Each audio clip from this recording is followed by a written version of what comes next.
Welcome everyone to Legion Gaming. I'm your host Donnie, and as always, I'm joined by co-host Deuce. Finally, we have returned to the recording booth. I really like that intro. It's good, considering how shaky of an intro it was for me to start this. I think Ducey's I gotta get us another level here. I gotta get us into the mood of the episode today. Yeah, he's laid the smackdown on the intro. I love it. And today, if that includes you in, friends, today, well, actually, as of this recording, it's Wrestlemania Night 1. It's Wrestlemania week, which is always a very exciting time for us. And last year, we covered pretty much every single WrestleMania game ever made in episode 25, Wrestlemania Mania, the showcase of the Immortals. And today we're going to be showcasing some more Immortals and some other things that maybe are not so immortal, maybe barely mortal, and we invited infamous for good and bad.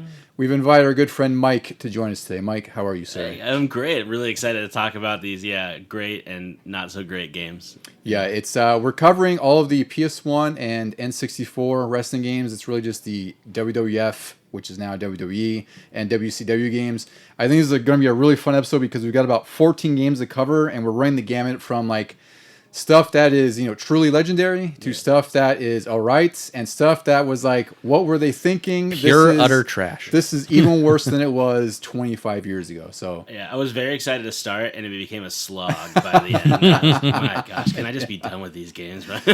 Yeah, all of these games, it's a fun list because all these are significant in their own ways, and they're also great because I always like to look at these things and how they represent the time, right? Because you can see like the rosters in these games, how they were matching what was popular in these respective companies in WWF and WCW, and then you see how the games panned out and what wrestling games were. So it's a fun evolution that we've got here. We're starting from 1996 all the way to about 2000, which is only 4 years, and there's at least 14 games released, maybe closer to 17 if we include ECW. Yeah, when we were talking about like what released when and what was good and what was bad, I did not even realize that some of these came out in the same year, within the same like months almost. It didn't feel that way. There's a lot, because for me, I kind of, you can kind of tell by the roster like what year it was roughly. And there's some where I looked it up, I was looking through, it was like, wow, they actually released 2 games in a year. Like the ECW games, there's like 7 months apart or something, and Attitude and Revenge were a few months apart. So were the 2 ECW by the same like developers? Yeah, they were just. Jesus. I mean, we'll talk about those in a little Acclaim. bit. Yeah, they were by Acclaim, so it's just they reused the same engine, kind of tweak things, right? And then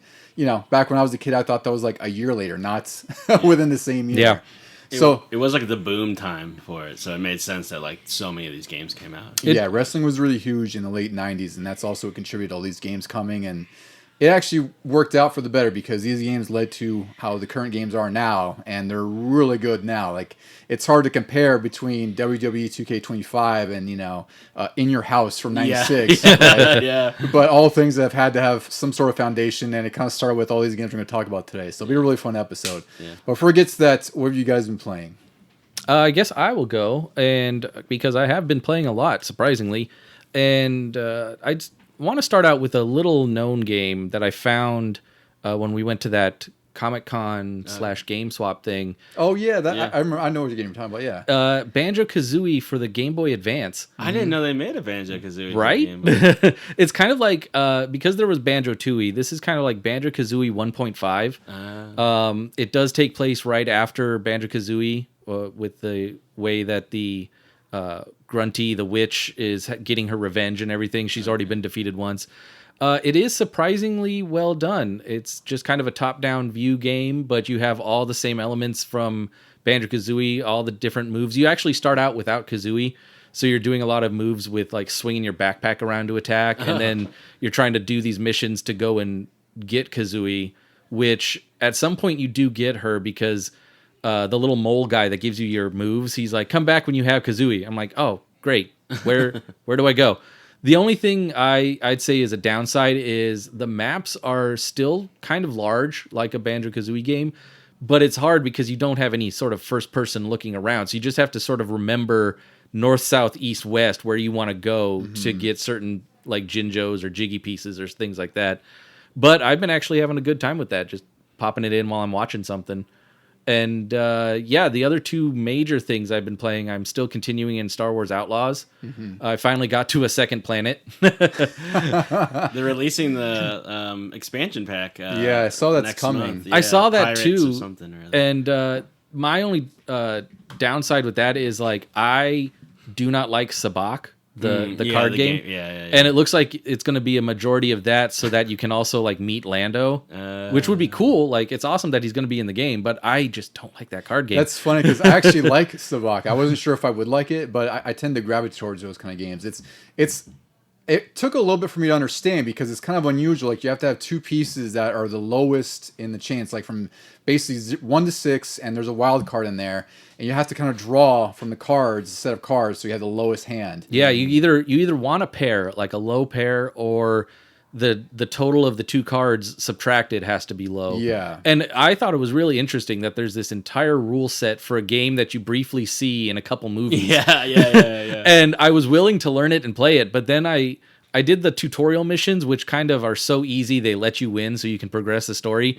And then you can go and do it whenever you want, but that's when the difficulty ramps up. And I was sitting there probably for a good 15, 20 minutes in one game and ended up losing. And I was like, well, I just wasted all my time. Wow. I picked it up much quicker than that because there's actually a side quest I didn't realize I was into where you have to play Sabak. Yeah. And I was like, oh, this is actually really, really fun. I enjoyed it. So I'm surprised that you had that kind of experience with it because usually you're better than me at certain card games. At card games and things. No, I do want to get back into it. I just I have to learn the strategy a little bit more. I feel like you have these little chips that help you, with little bonuses, but you can only play them once per game. And I think I blew through them too quickly. I didn't realize I was going to go like 6 or 7 hands deep. Yeah, that's the thing is the round I played, like it was almost like a tournament. Yeah. You kind of have to wait them out like each round to use those. But it's like this thing is once it clicks, it does make more sense because I think I was struggling a little bit too when I was kind of like trying to get the flow of the game. It's also cool that you can unlock different chips throughout the game out in the world. You can find them in treasure chests or get them through other missions and things. So hopefully I can build that up and then go into it, especially when the DLC comes out. Yeah. The last thing I've been playing, I've been going back and forth between this and Star Wars, is Blueprints out on Game Pass and PS Plus. It's a great free game. It's a crazy puzzle roguelike where you are in this mansion. You've inherited this mansion that changes floor plans every day because you actually, as you go from room to room, you get to choose which room comes up next when you go through the door. And the goal is you have to find the 46th room because this floor plan has 45 rooms normally, and you're supposed to find the mysterious 46th room. And you have to go through, it's based on steps. Every time you go into a room, you lose a step, and you only have 50 steps total in the day. Or you could also back yourself into a corner where there's like just no more doors to go through. You can't build any more rooms. And the way that they've done the puzzles, like certain rooms have specific puzzles to that room, but overall there's this like mysterious story and puzzle thing happening, and it really encourages you to take a lot of notes. Interesting. And they aren't like notes in the journal, like in a game. You have to get a physical piece of paper. Like you need a yellow legal pad. Yes. Or you can do like I do and take a lot of screenshots with your phone, and hopefully like the next go through on the next day, like what you took a picture of will make sense. That's why I've been playing this too, and it's really good because I had heard a couple of people in the press talking about this game, hyping it last month, and I was really excited to play it because the more I was looking into it, the more it sounded interesting. And it is really great because I've been using the screenshots on PS5 because it's really easy to pull up screenshots on PS5. But there's things like so that's the other thing too, is you're going to end up going through multiple days because you'll never get the proper rooms to draft, right? Because they have certain corners. So it's like one room might be able to have like a corner, so it has 2 openings, right? And you could draft down the room to get there. Right. So you won't always get the path to the antechamber as it is. So it's randomized every single time. There's times where even if you try to plan your route out, so to speak, you're at the mercy of RNG, where it's like you might get a random room that won't fit and you back yourself into a literal corner and you have to restart the day. So there's that aspect to it too, where it's like you're discovering more rooms as you draft each day. You unlock more stuff. Essentially, it seems like the more rooms you use, you also... There's actually been 2 things I've unlocked permanently. And like one of them is I now start the day with 2 gems. I forgot what the other one was. Oh, I can go out to this like outside woodshed area, and I get to pick between 3 rooms that give me a bonus when I go back into the house. So those are permanent now, but there's still like so much stuff. At one point, I flipped a switch and a torch lit outside, and there were 3 other torches, and I'm like, oh crap. Yeah. So I haven't even seen any of these the switches. sense of discovery here is really great, and there are some real brain twisters in. Like there's one room with the I think it's the billiards room where you have the dartboard and, Yeah. and it's a math puzzle. Because first you're kind of just like randomly pressing buttons to see what makes sense, and you're realizing like each highlight is the number, and you're seeing it's asking you to sort of add them up and then subtract and then multiply, and then you get a couple keys. So there's a lot of dynamics in this game that make it really fun to play, and it's one of those games where Deuce, and you even said this too, where it's like I was sitting there, I was like, I'll just play, a few rounds where I'll just figure it out, and all of a sudden it was like 2 or 3 hours later, I was like, oh crap, like The first day I played this, that I downloaded it, I was like, it's only 11. I just finished up my morning routine and everything, and then I was like, wait, it's already 3:30. What the hell? That's great. That's great. yeah, it's a really fantastic game. It's definitely worth checking out if you like puzzle games. The roguelike element, it's a pretty chill game, so it's like the roguelike element won't really bother you because there's not really a fail state that's annoying. It's like you're dying at a boss or whatever. It's just, you park yourself into a dead end. It happens. Yeah. Mike, what have you been diving into? Well, I have a 4-month-old, so I don't get to play too many games. Congratulations. Thank you, guys. Formal congratulations, because I think we've kind of talked about Yeah. that. Yeah. You haven't been on here. But no, it's most of the games that I try to play are games that I can easily pick up very quickly and then drop at the drop of a hat if I have to. So a lot of NCAA 25 or 24, whatever the newest one is. 25. Play that a lot because I can just pick up from where I am, and then like I don't really have to remember anything. I don't have I can just keep going and I can drop it off, and I can play basically a full game before he wakes up or before but then also my wife and I, while he's in bed, we've been playing Split Fiction, and that is fun. That's a great game. It's just awesome. I was talking about that in a couple episodes back because I played with our friend Vito, and we beat it in like 3 or 4 days because we were just playing like every single night for 24 hours because it's really easy to get addicted to that Sucks game. you in. And the co-op experience is second to none. There's really nothing like it, and it's incredible. Yeah, it sucks you in. It's a great co-op experience. The side missions keep you invested, because I will say, like, my only critique of it is that sometimes the main mission can get a little bit repetitive with what you do, so that can get a little bit tired. But the side missions are really great because they are completely different. Like when you have the pigs, that was crazy. Yeah, and they make it so much easier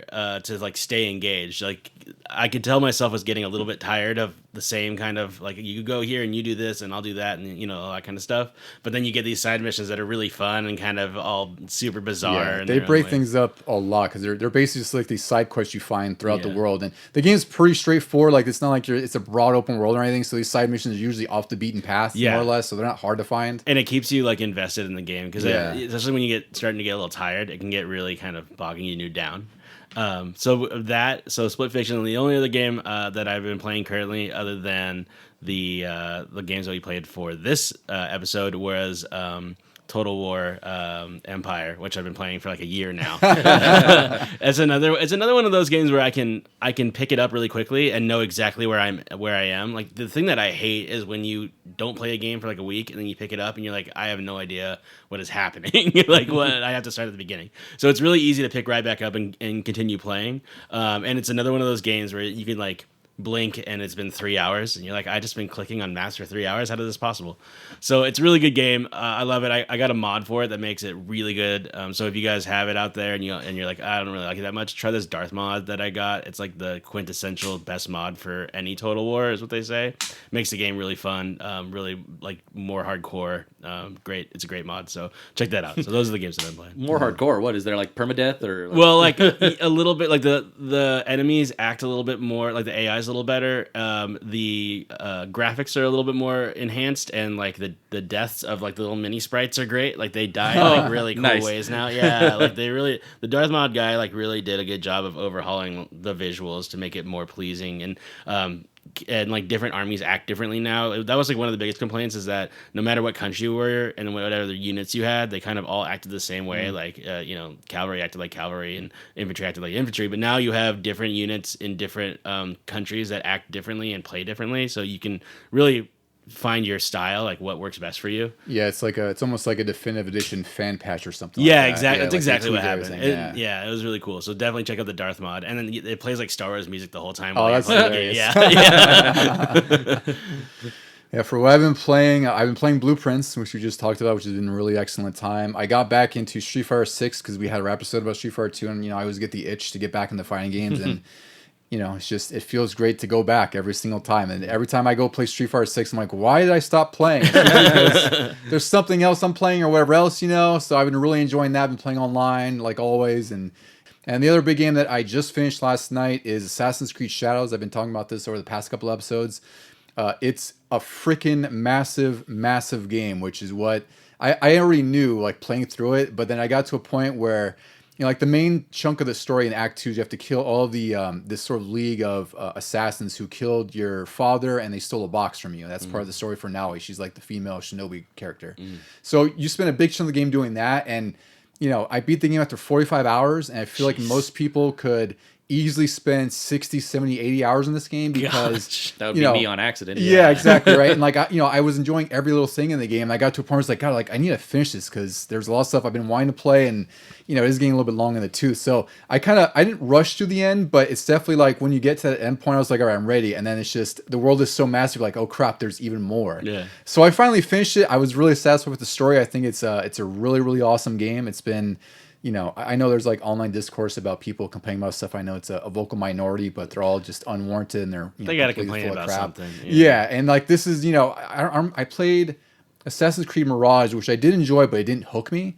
And this is the first Assassin's Creed in like a decade that I've finished all the way through. And I know there's just so much stuff I could go through and clean up. I don't know if I will because the world is, the world in this game, like the feudal Japan they've rendered here, it's like it's really massive and it's really gorgeous. Like there is times where I was just sitting there, just roaming around, trying to find every little thing to do and like doing these knowledge point things. And then it's just you need to dedicate time for this. Like if this was the only game I was playing for like 6 months, it'd be great. Yeah. But it's not the case. So it was great. I'd say it's like a solid 8.5 out of 10 overall. Like it's worth playing. That's good. But my God, just set some time for this one. Does it have? I mean, it probably has fast travel, but does it have like horses or anything like Ghost Yeah, did? it does. So you do have a horse mount you can ride around, and there's a really useful pathfinder because, again, like this world is so massive that it is hard to know where to go sometimes, especially since there's like shrubs, trees. Like it's not like GTA where there's clear roads everywhere, right? Yeah. And then that's the things like you do have a horse, but it's still, it's faster than sprinting. But again, this world, I don't know how else to articulate like how huge it is. Like I'm trying to. It's almost like 1-to-1. Yeah, like I'm trying to think of the comparison of like what game I've played that could compare it, but. It's like it still takes a while even with the horse. And it's not like in Far Cry 4 where you have like a flying helicopter and get around, right? Like you're on horseback the whole time and you're traveling like what feels like across the entirety of Japan. Do things happen at least to keep your interest while you're doing that? Yeah, there's a lot of distractions. This thing's like I really loved it. It's just for me towards the end I was just like kind of ready for it to end because I invested so much time into it. It's not like that Penn and Teller game where like you drive a bus and no, then desert bus. and all you do is drive a bus in the desert and you can't go over the speed limit or whatever. No, it's well, there's an auto mode that kind of works like that.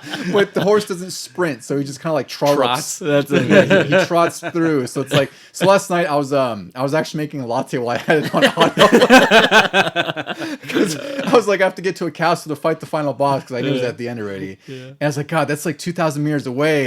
And I saw what the horse was kind of trotting about, the speed. I was like, well, I got time to go get a snack. The horsepower of this thing. Yeah. You like leave, you go to the 7-Eleven, you come back. Horse is still trotting. Yeah. So that's the thing. It's like I really enjoyed the game, but then that is almost a testament to maybe this world is just a little bit overly too big where they have a mode, an option, which I know is for accessibility as well, but they have an option where if you just set your path and you want your horse to travel there on its own, you can. You're kind of hands off. But then that tells me it's like, maybe this shouldn't have been so big because I feel like that shouldn't be, if I'm playing a game, I want to be immersed. I want to be, part of the experience. Like that's an option, but it's like, it sucks that I feel like I had to use that because I was like, God, like that's so far away. Yeah. That's crazy. But yeah, despite really those some nitpicks, it's a really excellent game. I'd say like wait for the Ubisoft price drop. Like it's going to get $20-$25, I'm sure by the fall. It's probably worth it then. Yeah. And just be prepared for a big beefy samurai adventure. It was a great time though. Excellent. Yeah. All right, guys. So I guess it's now time to get to the showcase of the Immortals. Diggity dog. Breaking. Diggity dog.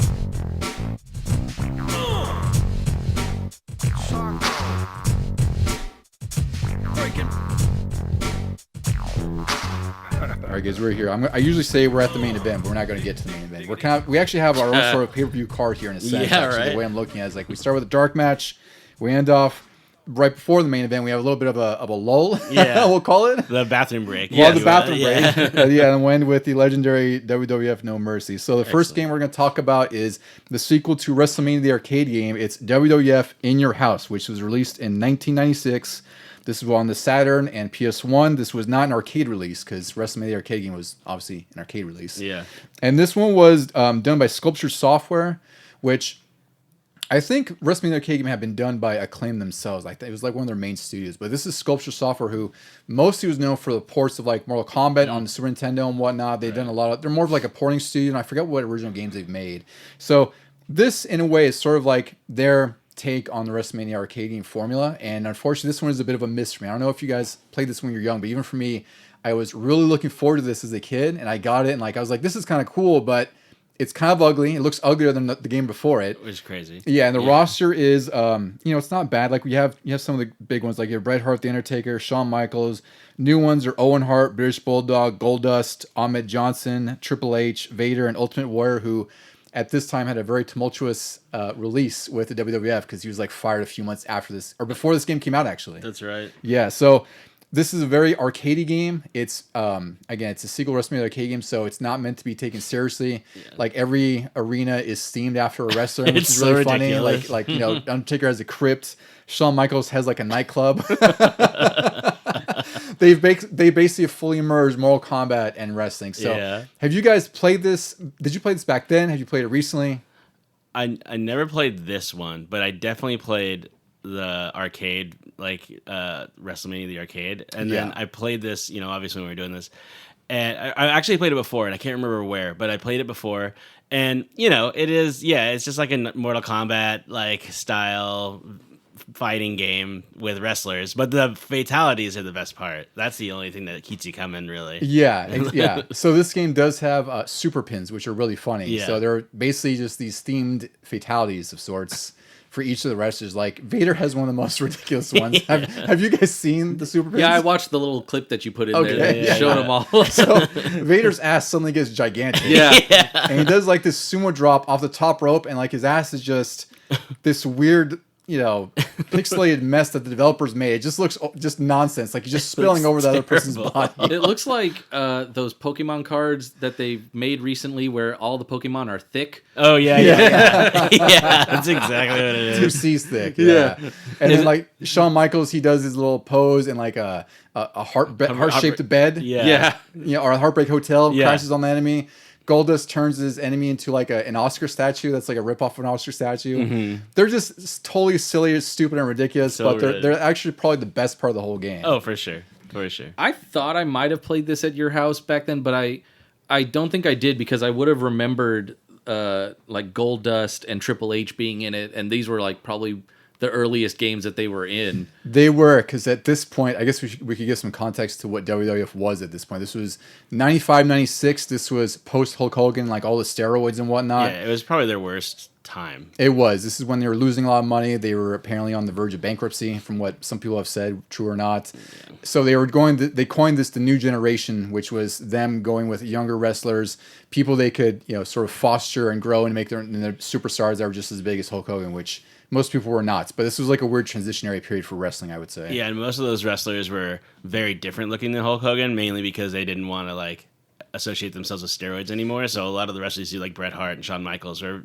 I would say, tiny compared to those guys, but like their physiques were obviously very different than Hulk and Warrior and those kind of guys back then. And their wrestling style it's much more athletic and more technical versus Hogan and Warrior is all about like hitting 5 moves, posing, and they got their roided out 300-pound bodies and whatnot, which is Vince was like very much trying to distance himself in that era. Of all the lawsuits and stuff they had. Yeah, so again, this roster is representative of that era. Like like Ducey said, you have Goldust and Triple H. This is like their first iteration.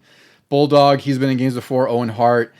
Vader, this is like the first time he was in a WWF game because he was in WWF for a couple of years before he was, I think he was just like let go or fired. I don't know what happened to him. I didn't realize Ahmed Johnson was that far back. Yeah, he was started in 96, so they fit him in here because that was the other thing too, is Ahmed Johnson was supposed to be another guy they're trying to get behind to push, but he's not a good wrestler, and Yeah. he can't talk or do promos.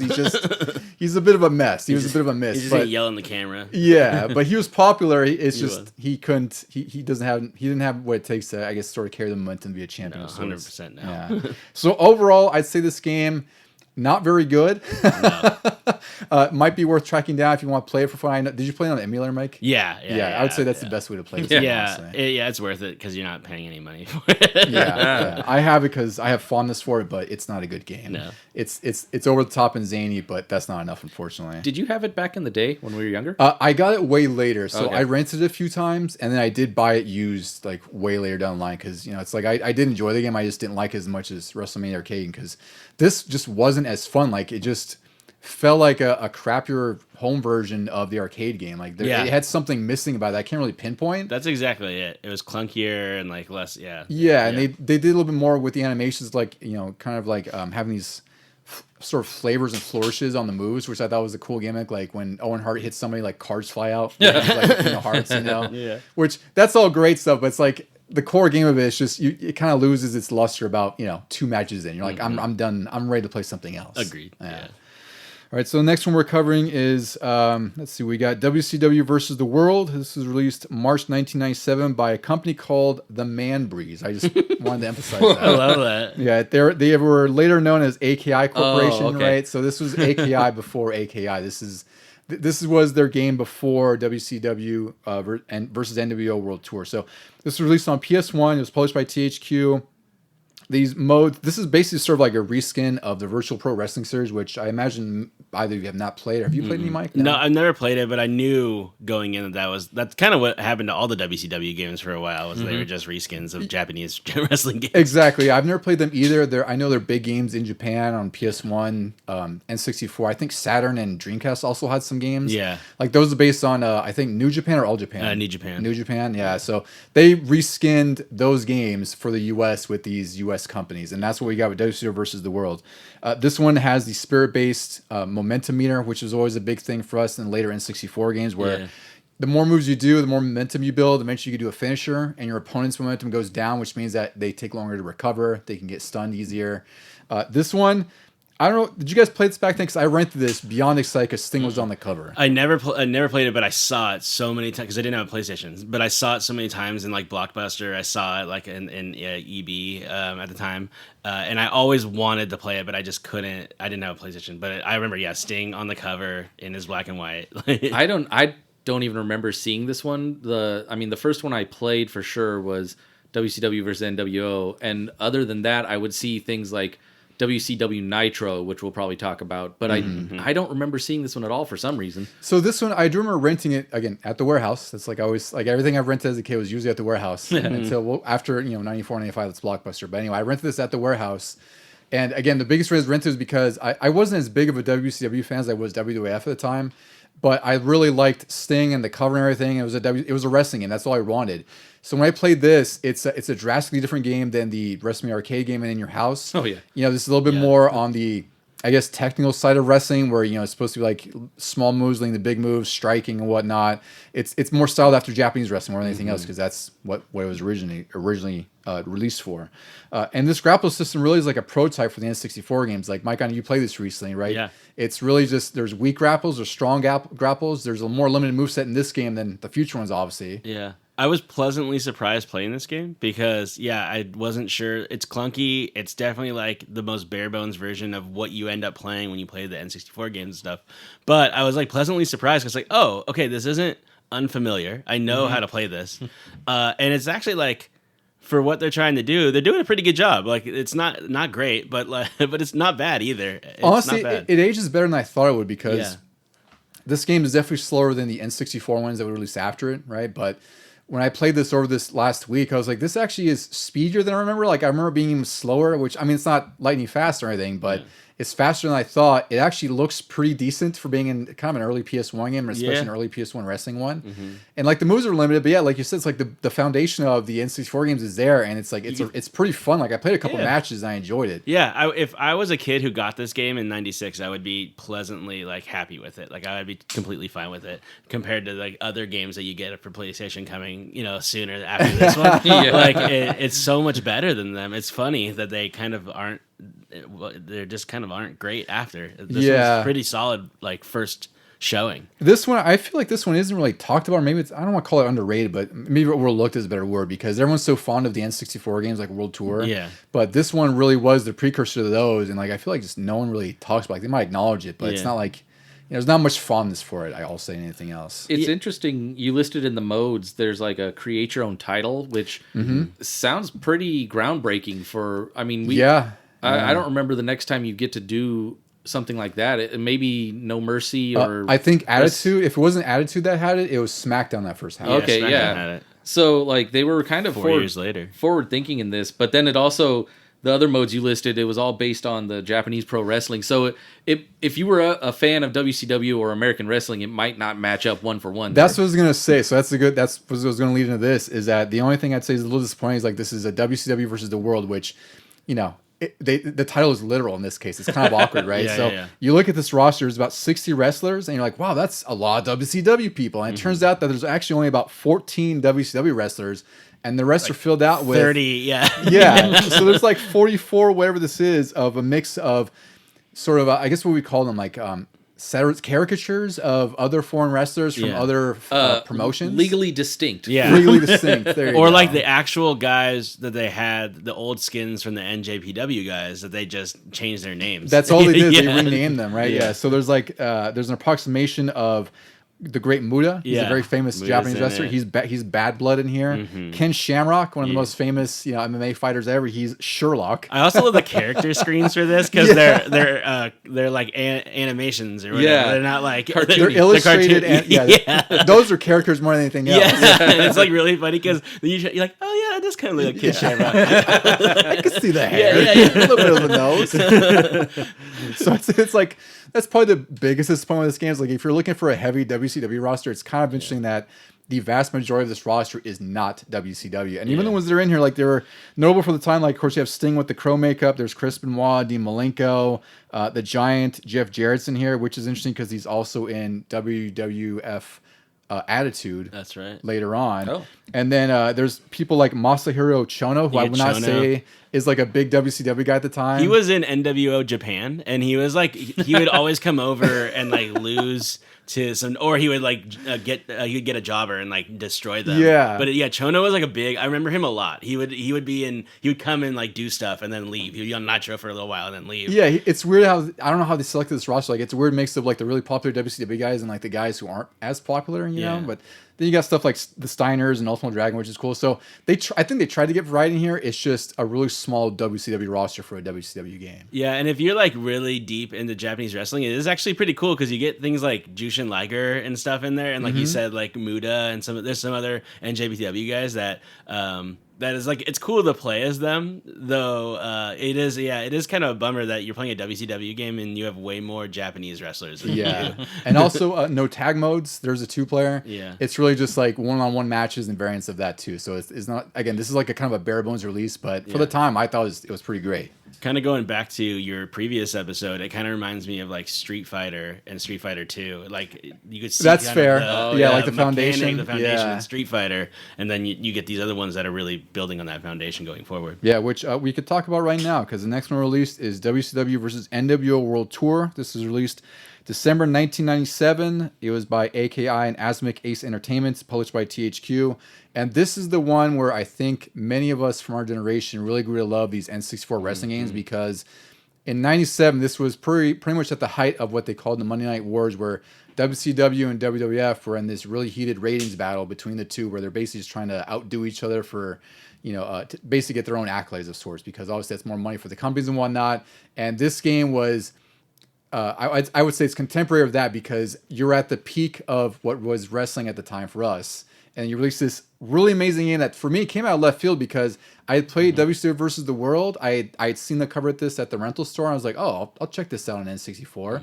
And Ducey, who's not even really, at the time, he really wasn't too much of a wrestling fan. He loved this game as well. We played the hell out of this game. So I think I'd played Warzone first, which was going to come up later, but I just remember that was, WWF. I was a WWF fan more than WCW. I understood that they were rivals and how some guys were going over, and I understood the NWO aspect of it, which I thought was really cool that they were being introduced in this game.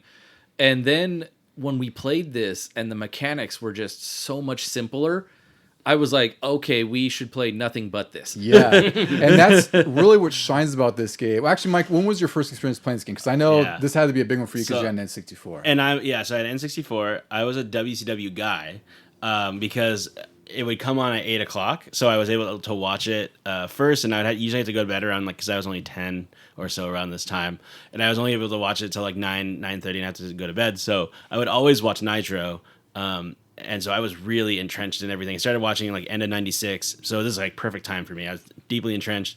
There was this place that I would go to after school called the rec center. So it's like babysitting for middle schoolers basically. So I'd go there and do some homework, but they had an N64 and they had World Tour on it. And it was the one that everybody is putting a quarter on, the one that everybody is I got next. Because you all want to play it. Because you're right, the controls it doesn't matter if you've played no games in your life or you've played a million games. It's nuanced enough that you can have fun with it if you're into complex games, and it's simple enough that if you've never played a game, you can really pick it up quickly and have fun playing it. And you can do a lot of cool things, and there's a lot of different mechanics that are really cool. The submissions were cool. It's just great. And then taking it home and being able to play it at home was even better.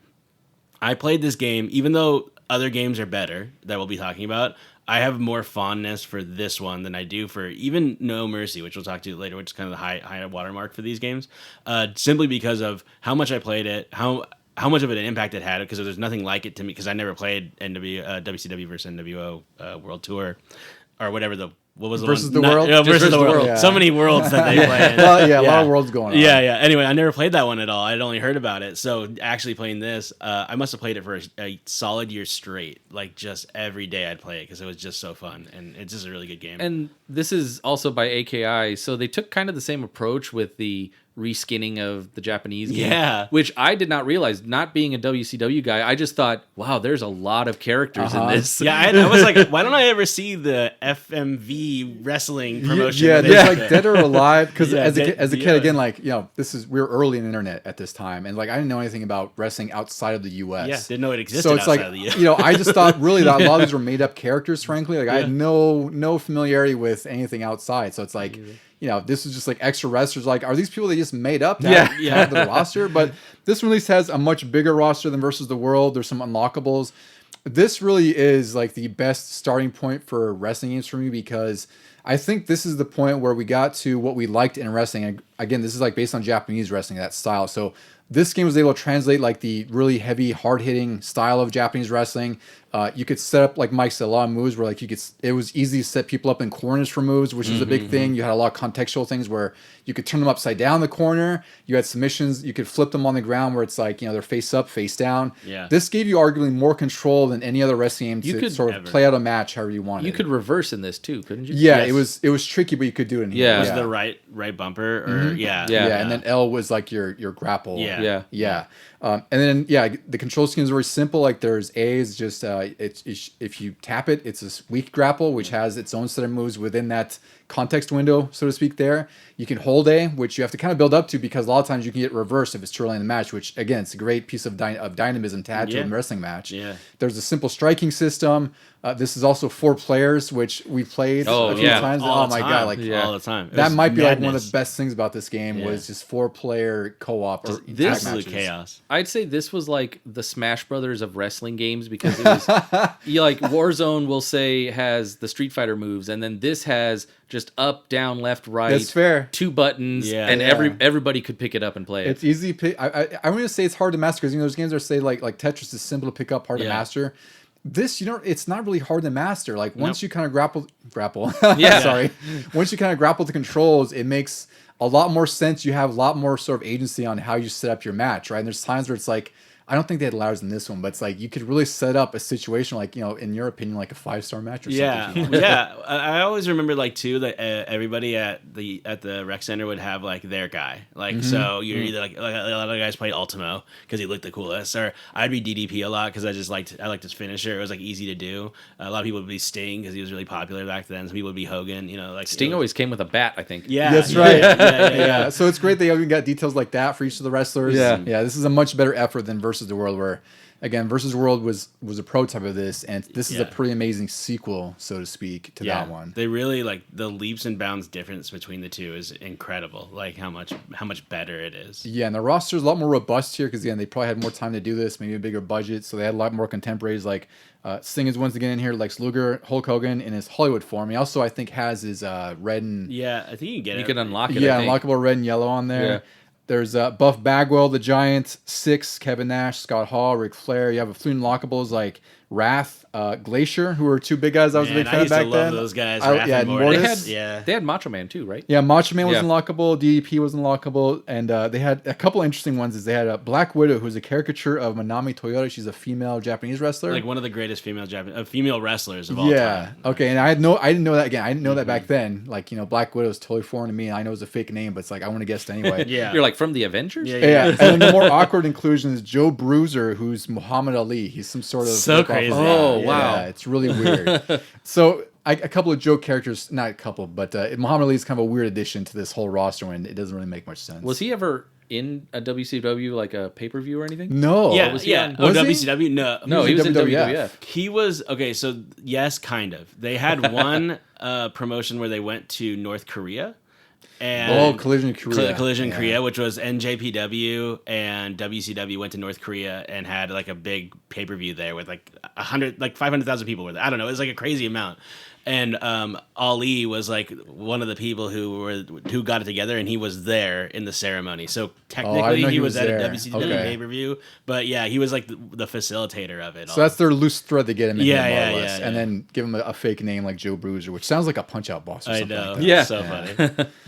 WCW versus NWO World Tour, definitely seek out. It's one of the genuine N64 classics. It's actually the 37th best-selling N64 game with 1.3 million copies. So It makes sense. That pretty makes damn sense. great. Yeah. There's better ones in the future, but this will, like I said, this will always have like a really special place in my Yeah. gaming heart. Like if I think of like my top 10, like love for gaming, like this is This is a foundational one.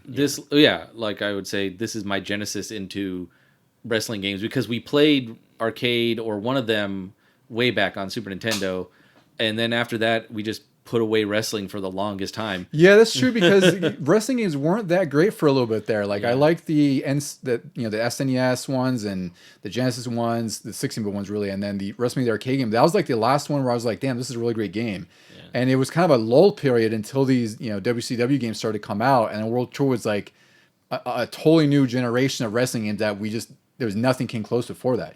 It also makes you think of like was it 2K25 and how that is still basically based off the mechanics of this that's game. true. Like, the grapple system is still like almost 30 years later, they're still using basically in a very bare bones sense the same basic mechanics of. Well, it's the same philosophy. Like you have different strengths of grapples. You have your sort of contextual things on the ropes or whatever, the turnbuckles, right? Wherever you set them up around the ring. You have the kind of the spirit meter. With your momentum. Yeah. So exactly. So that's a good point. Like It's crazy. Exactly. Like 30 years later, they're still sort of being inspired and influenced by World Tour and Versus the World. Yeah. Mm-hmm. The next game is a little bit more divisive for some of us. I will still forever be a champion of this game. It's WWF Warzone, released for the PS1, N64, and Game Boy. We're obviously going to be talking about the PS1 and N64 versions here. Game Boy, original Game Boy? The original I can't Game even Boy. imagine what Oh this my has been God. like. It's I saw videos. It's about what you'd expect. It's like if you got it for Christmas, you're like, all right, cool, I can play Stone Cold, and that's about the best part of this game. Thanks, Grandma. This was developed by Iguana West and published by Acclaim. This was released July 1998 for PS1 and August 1998 for Nintendo 64.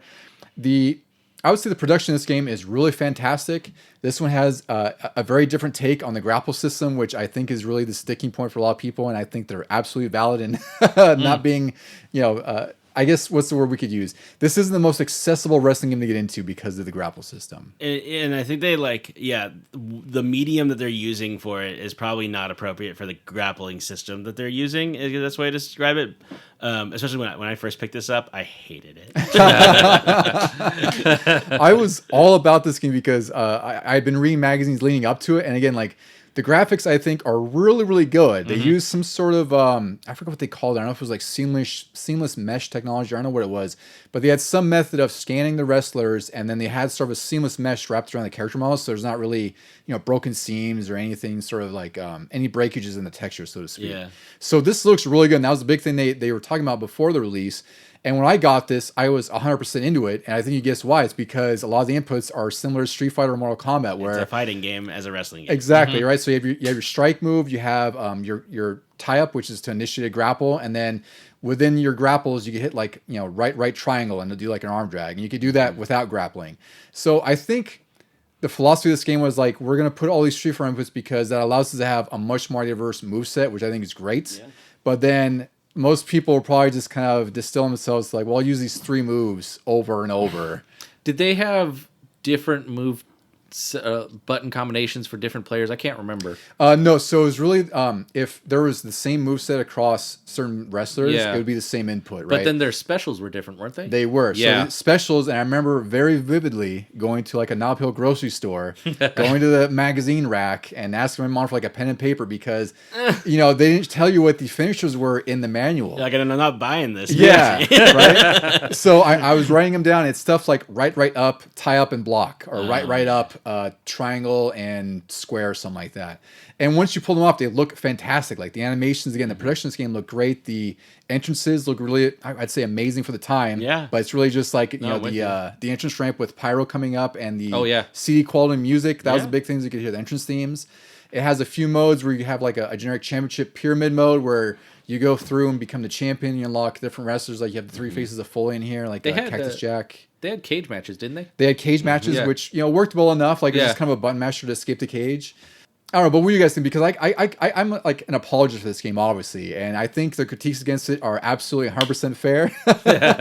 But again, like I come from it from a love of Street Fighter, where I'm like, I was really good at this game, so much so that I remember when we played Deuce, it was like 3 versus 1. Yeah. Yep. It was always a handicap match against Don. And I remember like we played with our buddy Alex, and like he did like 3 tombstones, and all 3 of them it was Ducey, our friend Mervin, and Alex. They're surrounding me on the ground, pinned. They're like, don't make sure if he gets up. If he gets up, you use your special. Okay, now you use your special. Oh my God. Is he dead yet? I finally died. You're like Jason. That's really what it was. Yeah. So again, I love this game, but what did you guys think about them? I also really liked it. This one and Attitude to come later, like just because of, like you mentioned, the entrances. WCW versus NWO World Tour, they had entrances, but they all had generic music and everything. Yeah, it was like the Nitro themed. It was like bam, bam, bam, bam, yeah. bam, bam, bam. Whereas this finally had like the glass shatter or the car crash before Mankind and everything, and it just got you pumped, even if you didn't know all the moves. This, I think, it did lead, unfortunately, to people found one guy that they liked and only learned those moves. Whereas now, if you're playing 2K, you can go through the entire roster and go, oh, I want to be this guy now. I want to be this guy now, because they're all the same. Yeah. And they're just going to look different when you're playing it. But this one, I remember I would always be Stone Cold because I remembered, I don't know it now, but I remembered how to do the stunner. So I was just like, okay, I'm going to wait for that option or that opportunity.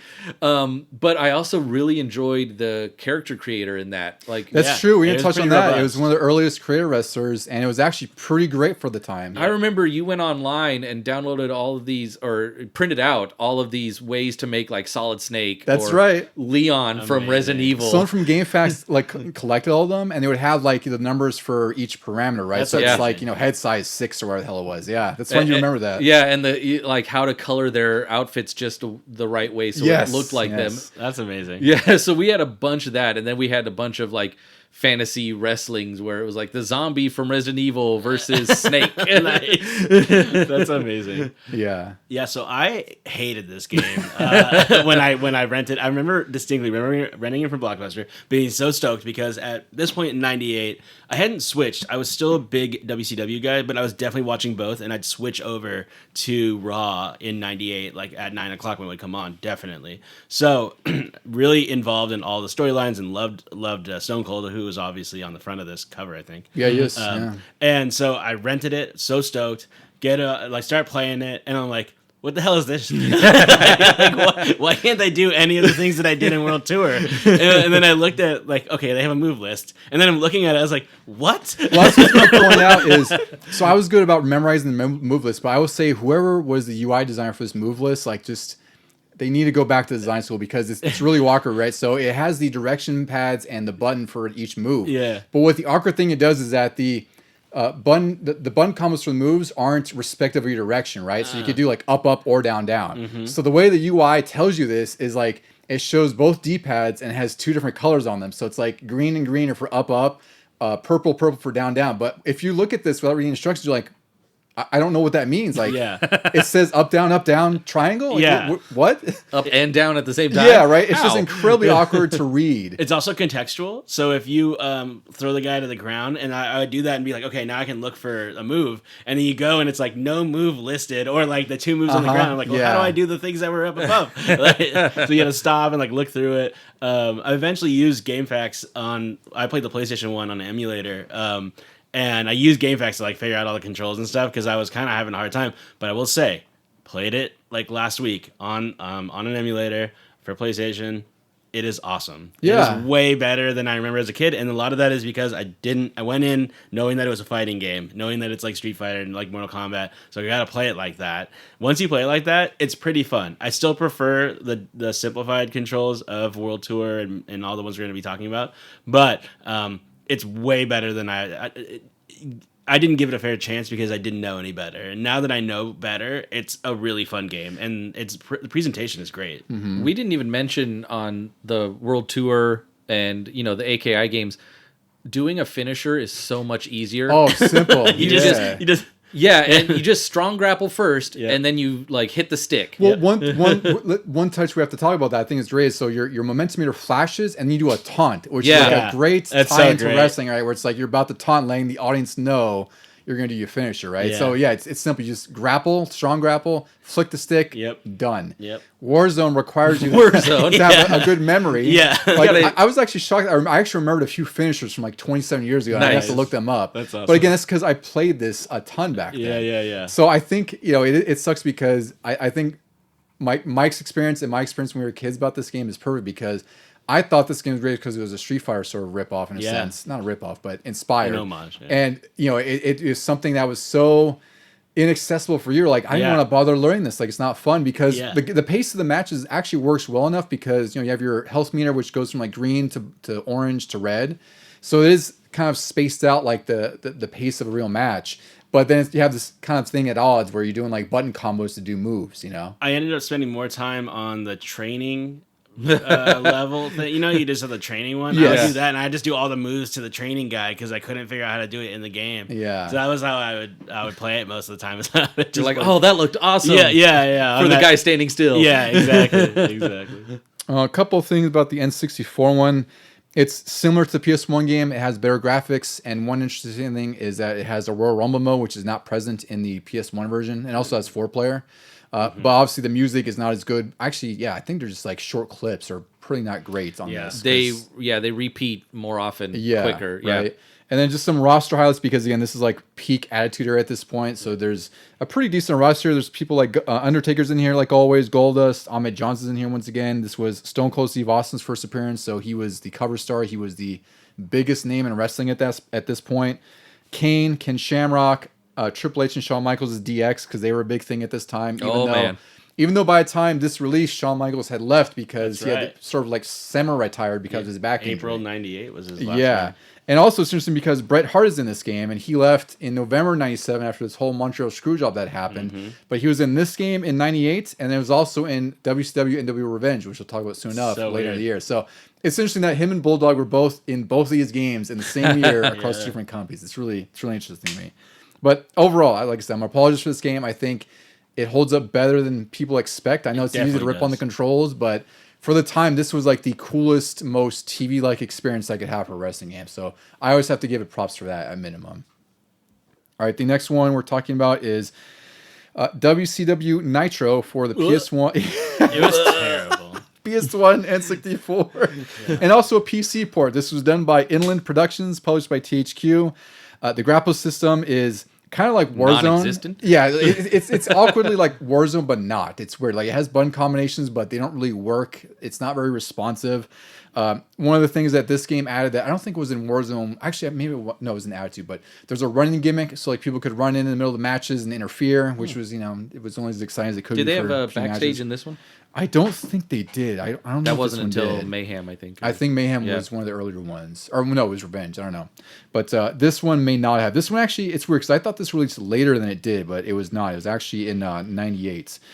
This one has 16 wrestlers with 48 more to unlock. It's a mix of WCW and like random THQ staff and like goofy characters. And, the N64 one came out way after the PS1 version. Yeah. And that has WCW NWO Thunder's roster, which is released later on PS1. So that's that's cool. a weird like sequel, but not sequel. Yeah. But it's rooted on Just the like PS1 an updated Nitro roster, game. but Yeah. the same exact game. That's lame. I played this one recently, and I played it back then.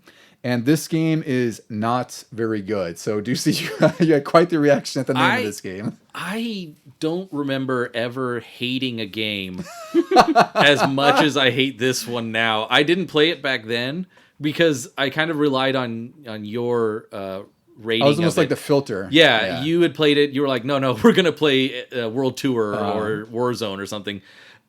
This was. So I played it for the first time on N64 just the other night, and let me paint you a picture. I finally got it working. I had to blow in the cartridge, as you do with Nintendo games. Got it working finally, and I thought, wow, this is actually kind of cool looking. Like the figures of the people look big and like kind of look like the characters they're supposed to portray. So I picked Macho Man, I want to say, and I was like, oh wow, Chris Jericho's in this, so I picked him as my opponent. And we get into the match, and the bell rings, and I'm like, okay, how do I move? Do I use the stick or the D-pad? Oh, kind of both are wiggling me, so either one. All of a sudden, Chris Jericho rushes me, grabs me, whips me into the ropes, knocks me down with one move, and then pins me in 5 seconds. And I was like, what the hell? Like, I've never... You know how they talk about your mouth dropping, your jaw dropping? Yeah. I've never had that physically happen to me as much as what just happened. And I was just sitting there in silence like, wait, was this the demo mode? So you had a squash match. Was I playing? That's great. That's so funny. It was so garbage. And then I think I tried it one more time, and I got a little bit more used to dodging and blocking so that he didn't get me right away, and I got some hits in on him. But then after that, it just sort of went on, and I couldn't seem to pin him. I couldn't do anything except the same grapple, like shoulder whip thing. And I was just like, okay, I'm done. This is just, it's weird because it's kind of arcadey. Like it's weird because the wrestlers don't move like wrestlers. Like they kind of step forward, right? Yeah. They don't have like smooth walking animation. They just kind of like, jump forward. And it's really fast paced, but not in a good way. There's nothing to flow of like a regular match. It sucks. It's just not a good game. I played Oh it my for God. all of like 20 minutes, again on like a emulator, and it just was garbage the entire way. I was just like, I cannot play this anymore. It's so clunky. I couldn't figure out how to do a single move. And the CPU is just like right off the bat, just kicking your ass. Like it's so crazy. Like you're not even given a second to breathe at the time. I think I put it on easy, and he still whipped me. This game is just puzzling because I just don't know what they did. I don't know why they gave it to Inland. It's just, I don't know why this game was made. It's just really weird about why this project was done. And it was the PS1 and N64 versions are almost identical as far as gameplay. So you're not getting a better experience on one or the other necessarily. You know, it's funny. I had an N64, and I don't even remember this game coming out. Like, I remember World Tour, I remember Revenge coming out. I do not remember Nitro coming out at all. I remember seeing the ads a lot, and I was like, "Oh, that looks cool." And then, Nope. It blows my mind that it was published by THQ when they were already doing World Tour and Revenge. Like, why? Why did you need this other one? It's like we can milk more money out of WCW apparently. Yeah, it's a little funky. I think because there's sort of a spectrum of matches in wrestling. I guess this one would go over like a fart in church more or less because it's not quite the slobberknocker we're looking for here. And this is another bathroom match if you're another bathroom match on the card at best. Yeah. So we could wash the taste out of our mouth with this actual great one here. This is WCW NWO Revenge, developed by AKI and Asmec, of course, published by THQ. This was released October 1998. It was the 26th best-selling N64 game with 1.9 million copies. Good which for them. I would say is pretty fantastic. 2 million for a wrestling game, which, to me back then, wrestling was, it's obviously not as mainstream as it is now. It was more of like, I feel like it was like a niche thing for more or less. Like it was a huge deal on cable and whatnot, but it wasn't like all how nerd culture is embraced nowadays. You know? So 2 million copies on the N64, I say, is pretty damn great for a wrestling game. Fellas, I know this one is like one of our favorites of all time. I remember getting this one for Christmas. I remember getting it from KB Toys. Like I remember just pointing it out there. I was like, I need that for Christmas. And my parents got me the guy with it. And this was the sequel that I had hoped it would be. The cover is still one of my favorites of all time. Oh, yeah. Just the look of it, right? This is like, again, this is peak Attitude Monday Night Wars era. And Revenge did everything World Tour did, but even better. So the roster is even bigger. There's even more WCW and NWO wrestlers. They have entrances now. They have entrances now, which still have 40 music. It's not great, but they're a little bit more substantial than just like the entrance ramp and a pose. Yeah. They had different event arenas. I remember Halloween Havoc. I remember Halloween Havoc on this one. That was like a big one. Yeah. This game is just great. It really took what World Tour did and turned it into an even took it to places I didn't think it was gonna go. The graphics are better. The movesets are more awesome, like for each character, and like playing the luchador is really great. Like La Parka is really fun to play as. Yeah, with the chair. I feel like the size of the characters actually mattered in this one. Yeah. I think this one might have had the weight detection, right? The whole your back hurts. If like Rey Mysterio, who's like 5'2" and 120 pounds, can't pick up 7 foot. The giant, at least or something like that. Yeah, I really it just the sound quality was great. The whole mechanics of everything. Did it have a story mode? I can't remember.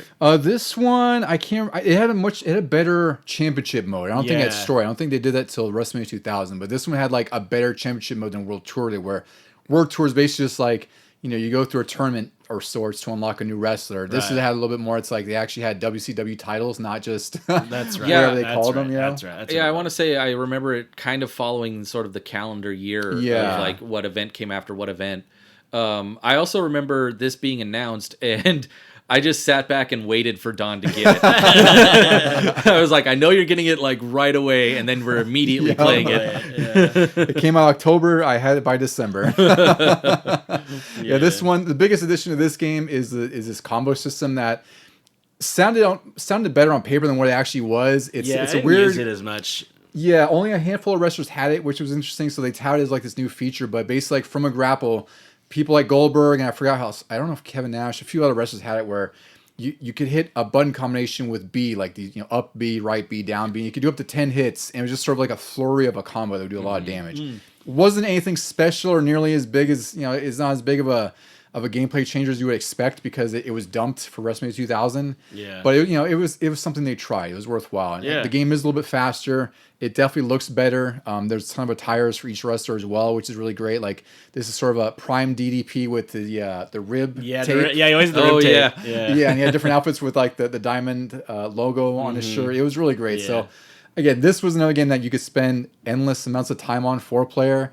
I think we haven't played this one in a while because we usually pick up No Mercy, but this is still, that's the thing. I'll say all the N64 games are still very, very, very playable. Yeah. The ones from AKI, I should say, not the Nitro and whatnots. Yeah. No, it just is a brilliant game. And if No Mercy never came out, this would have been the high watermark for wrestling games of whatever generation N64 and PS1 is. Yeah. Third I think generation, it's like fourth generation, fifth. whatever it is. I don't know what it is. Yeah, I always but get anyway. confused. Like Yeah. as time goes on, I forget what It's generation. Pong they first were. generation, whatever generation that is. Like Fifth, sixth, somewhere on yeah, there. if No Mercy never came out, then Revenge would be like the best. It would be the best, absolutely. Yeah, it would be the top. Yeah, I would say top of the chain for sure. The next one we're talking about, a little bit less exciting, unfortunately. WCW NWO Thunder, developed by Inland Productions again. Skip. So this is yeah. I had never even played this, so yeah. So there you go. That's actually perfect indicator for how this game is. So This for like a minute. This is a sequel to WCW Nitro. This one added cage matches, battle royales, some really small additions.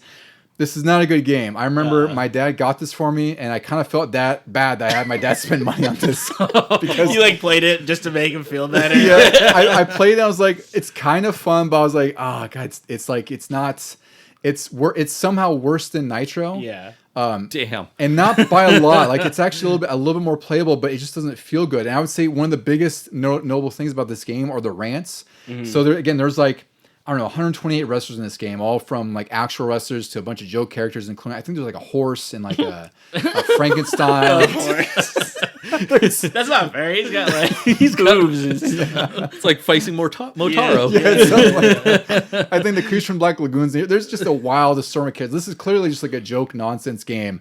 But each wrestler has a rant, as they call it, and it's just a quick, 5-second clip of a wrestler saying why you should pick them. Yeah, it's really funny. They were great. That was the Okay. only highlight of the entire thing. I do remember this game now. is not good, but those rants were really funny because you did get Ravens- personality of wrestlers. Plus, a lot of wrestlers you could tell just did not want to be there. They're like, hey, Yeah. we got to make this game. We got to record these 5 seconds. And a lot of them were just like, Don't pick me. No, Ravens is the best because he's like, pick me or don't. I don't care. which is great because that's perfect for his character as Yeah. well, but it also is like probably what he really felt. Yeah. I remember Kevin Nash's was good too. It was like, you want to pick the coolest guy or something like that, and you know you got to pick me. Yeah. The entrances in this game aren't even entrances. They're really terrible. What they are is a short, 3-second FMB clip of the wrestler entering the Thunder Arena, from TV. It's a TV clip. Yeah. So you don't even see the actual character model go down or anything. It's really not a great game. And I know you never played Deuce, or you played a little bit probably at all. No. Nope, I don't own it. I don't have Don't. any access to it. Yeah, Don't. you'll play it just like Nitro. I'm like, yeah, this is just like Nitro. It's Yeah. not good. Oh, but God.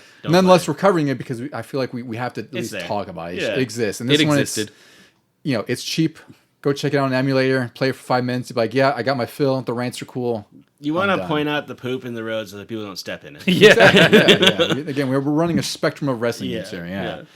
The next one was another big one for me. It's WWF Attitude, released by Acclaim in 1999. This was the last WWF game that Acclaim would make because right after this, WWF signed with THQ because they obviously saw how much they were money, selling with yeah. WCW, and the licenses happened to expire, I guess, in similar time frames. And they're like, all right, we'll pick it with THQ, which we'll talk about those games soon enough. But Attitude is the next iteration of WWF Warzone, and it feels very much like it. So the grapple system is very similar. I think there's even more moves. I don't know. I forgot if the controls were simplified or not. I can't recall. I love this game because there's a creator PPV. There's a creator. You can download the creator rings. They added more creator wrestler options. There's a lot. This is a lot more robust game as far as modes and everything else. The roster is greatly expanded. There's 42 now from, again, the prime Attitude era. There's Al Snow, Billy Gunn, Chyna's in here, Gangrel, Too Cool, Stone Cold Steve Austin, Shawn Michaels, and just a who's who of anyone you could ever want to play as back in the day at this point. There's a better career mode here where you start up in house shows and move up to Raw, which is kind of a cool thing where they set up this. You're starting off in the Indies kind of story that is so popular nowadays. But they did this back then. They added First Blood modes and I Quit. There's also a creative stable if you want to create your own faction, which is always really cool. That was always cool. Yeah. So you can create ourselves in there and have our own little faction. Overall, a very solid sequel. Yeah. I'd say my biggest critique, even back then, was the health meters in here were actually more like Street Fighter, whereas in Warzone it was paced like an actual match where it's you have to wear them down, do submissions, right, to get them to red. Here it felt like I could finish a match in 3 or 4 minutes if I knew what I was doing, right? Yeah. So that kind of takes the wind out of your sails when you're trying to have this really cool back and forth match, and it's if someone's good enough, well, it's just like Street Fighter. You can technically drain their health, get a finisher, and you likely will not get up. Have you played? Have you played either of these recently or at all? Not recently, no. I just remembered that I really liked it, and I would still defend it. But it was just more Warzone. I did like all of the additional creative aspects to it. And I think we also did the same thing where we printed out a whole new list of created characters and did it again. But this time you also got to create their entrances, I believe. Yeah, I think there was a create entrance mode. Yeah, you could select their of the existing entrance themes. I think there was a couple of generic ones as well. But yeah, you could also alter the entrance, which again was a pretty huge thing in 1999. You could add. I want to say you could change up like the color, the lights, the colored lighting, lights, and maybe the pyro. Yes. Yeah, that was all we needed. Like after we got Attitude, we never played Warzone again. Kind of like when we got Revenge, we never played World Tour again. Yeah, it was just the natural progression. They took what they did. It feels like nowadays, like with the 2K series, they've been getting better, but for a while there, they would try to reinvent the wheel. Yeah. Whereas this one, it's like, go do what you did before and just improve on what you already did. I think this one, I think they, this game is, I think they focused so much on adding modes that I think they were a little conservative in making the grapple system better because it's functional. It plays just fine like Warzone, like you guys said. But it's still just sort of a, one step above Warzone. It's not really groundbreaking anyway. This one I should note also got delayed a few times. One was because of just development issues. The other one was in the midst of this game releasing, Owen Hart died during a pay-per-view in May 1999. So he had fallen. They were doing this really stupid stunt. He was descending from the top of the ceiling of the arena. I think it was Kemper Arena. Yeah. And the clip he had on gave way, and he fell right on the ring. 20 feet. No, I think it was higher than that. It was awful. I don't know how high it was. But he hit the ring post on the way down. Yes, and unfortunately he passed away during the show. So they delayed this game because that character he was at the time, the Blue Blazer, was in this game. So they took time to remove that. Apparently, even though he's still in there with Game Shark, I think. Really? And they also added a tribute to him. So this game, that's the thing. I think by the time this game came out, I was so hyped to get it. And I remember I was like in middle school, it was ending. And then by the time I had graduated middle school, this had finally released. And I was like going into high school and whatnot. So I loved it for the time. I think... I don't know if it's better than Warzone, frankly, because I think it has a lot more better stuff than Warzone as far as like wrestlers and whatnot. But I think the gameplay is a little bit more fun in Warzone. But I could be wrong. I distinctly remember not playing this game and like going out of my way, not like, oh, this is the same as Warzone. For you, screw this. Fool me once, shame on you. So I never played it. So again, I was pleasantly surprised when I played it over last week. Same. It's the same thing. If you played Warzone, you played this, but it added onto it. And it's just better and more fun, and it's good. Like I would still pick the other like THQ games coming up and the ones ones before it that we were talking about, the Revenge and all that. But it's fun and it's definitely worth your time if you're gonna go back and play some of these. It's worth your time. This definitely is when I started to think, like after we got Revenge and then this one, I was like, why can't AKI and THQ do a WWF game? They really need exactly. to. Exactly. And lo and behold, in a couple years. Exactly, yeah. All right, so the next one we're going to talk about is one I think is a little bit underrated, frankly. Like I think it's unfairly hate on. It's WCW Mayhem for PS1 and N64, and there's also a Game Boy Color version. This was developed by Kodiak Interactive, published by EA. So again, this is the first WCW game by EA, which was pretty significant for the time. This was released September 1999, which... At this point in WCW, things were getting kind of sour. They had a lot of creative changes, a lot of bad things happening where, the narrative is that the inmates were running the asylum where wrestlers were just getting paid tons of money to do whatever the hell they wanted. Yeah. And the show was suffering as a result. And the games also were kind of suffering in parallel. But WCW Mayhem's, it's a lot different. The grapple system here, it's pretty basic. Like you have a few button combos, like you hit like up and up C or up and A, and you have a contextual thing from grappling where it's like you do different moves from there. The graphics in here actually I think are pretty damn good. Yeah. I think that's a soft spot for me at least. I was like, this is actually pretty nice. I think it's kind of awkward that everyone looks like they're riding horses with their weird idle hand things. Yeah, that was weird. Like I thought there was something sort of off about the graphics. I was like, it's definitely better than Nitro, but not as good as Attitude. Yeah. And I was like, well, at least they're making a step in the right direction, maybe? They're a little like stick figure. Yeah. Like a they're little stiff. Bit. Yeah. And I think it's almost because they added so much detail to like the arenas. Yeah. Right? That I think that they kind of suffered, the character models kind of suffered because they do look kind of awkward. The animations are pretty solid because they did do a bunch of motion capturing for this one. So once you get an actual move done, it looks great. It's just moving around and hobbling is kind of awkward. They didn't motion capture the walk. I had I'd never played this on N64, though I know it was ported to that. But I played it on PlayStation last week, and I was telling Don earlier this week that I was like, I'm pleasantly surprised by this game. It's not great.